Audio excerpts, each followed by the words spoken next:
교영자 여러분 안녕하세요. 가을의 정취가 느껴지십니까? 어떤 거를 통해서 가을의 정취를 느끼세요? 날씨요? 날씨 말고 느끼시는 건 없으세요? 네? 뭐요? 귀뚜라미요? 그래도 운치 있으시네요. 저는 가을의 정취, 추석이 다가오는 걸 먹는 거로 느낍니다. 왜 뭐로 먹는 거로 느끼냐면 새로 나온 과일들 있죠. 또 얼마 안 있으면 뭐 햇곡식이다 이렇게 나오죠.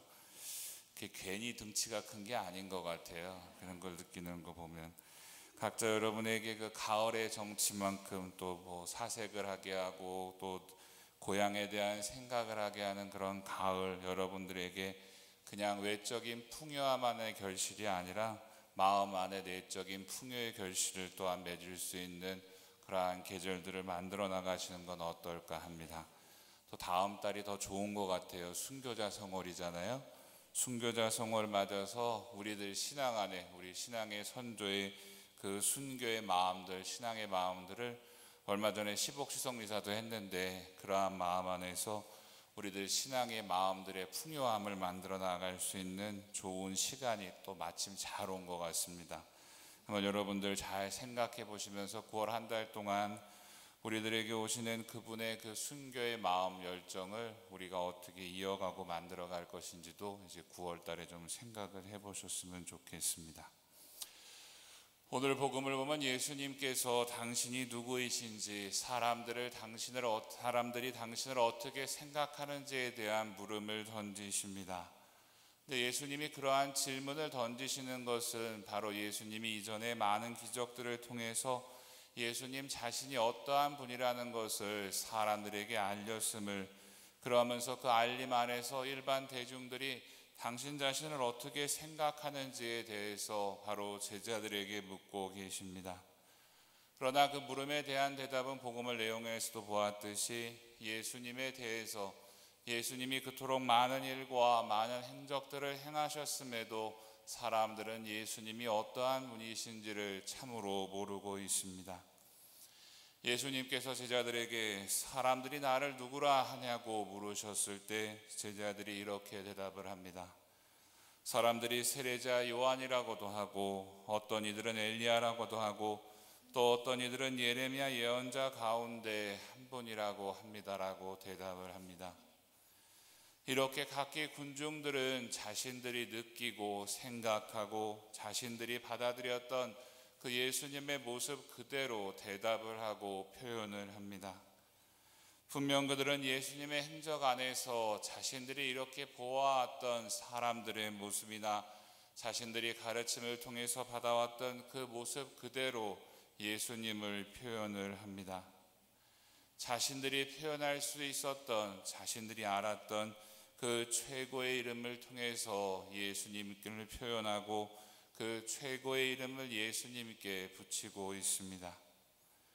그러나 예수님이 바라시던 대답은 그것이 아니었습니다.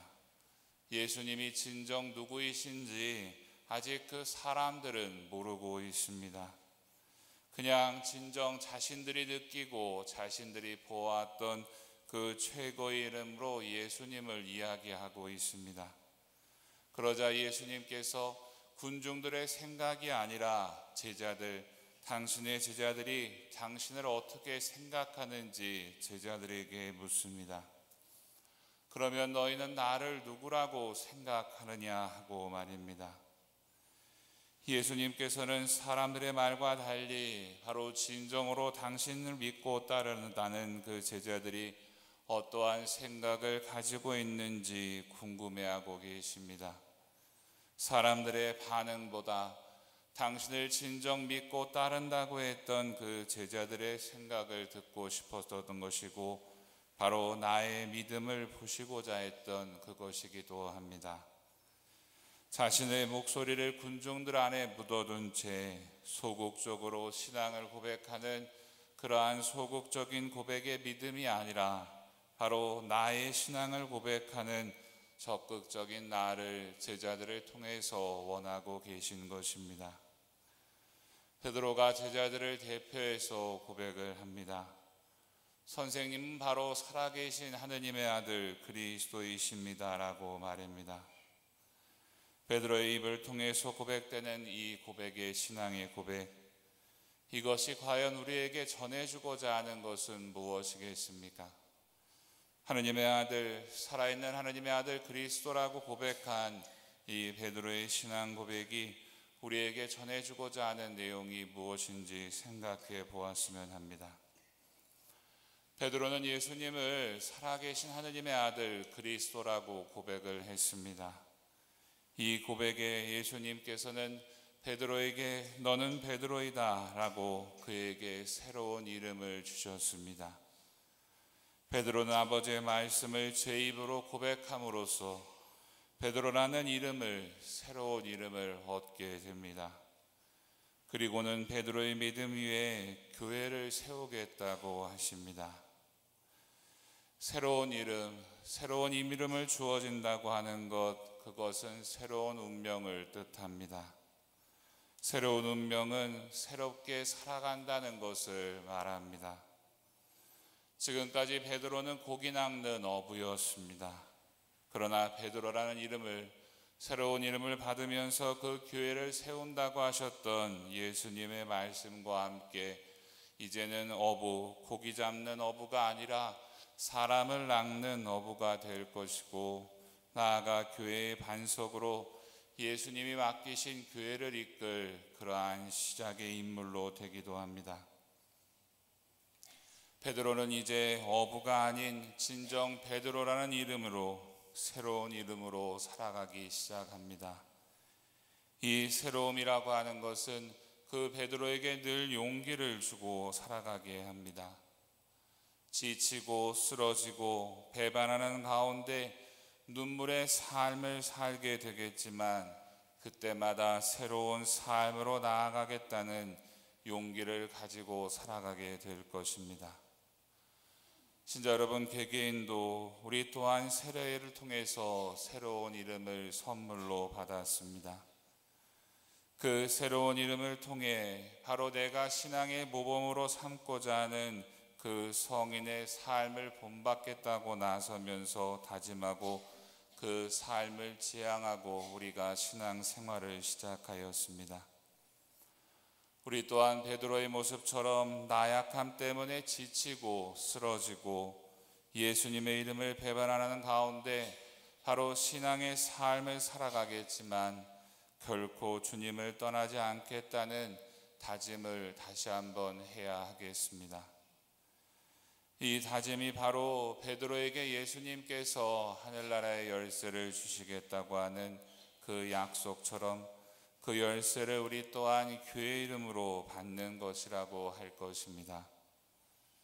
이 열쇠라고 하는 것은 율법주의자들이 지고 있던 하늘나라의 열쇠와는 비교도 되지 않는 열쇠입니다. 그들은 여러 가지 제약으로 마치 폭력배가 문 앞에 서서 막고 있듯이 사람들이 하늘나라로 가는 것을 막은 그러한 잠금의 열쇠였습니다. 그러나 베드로가 받은 열쇠, 그 열쇠는 어떠한 열쇠입니까? 베드로가 받은 열쇠는 바로 우리 자신들을 하늘로 가게 하는, 하늘나라로 인도하는 그 열쇠일 것입니다.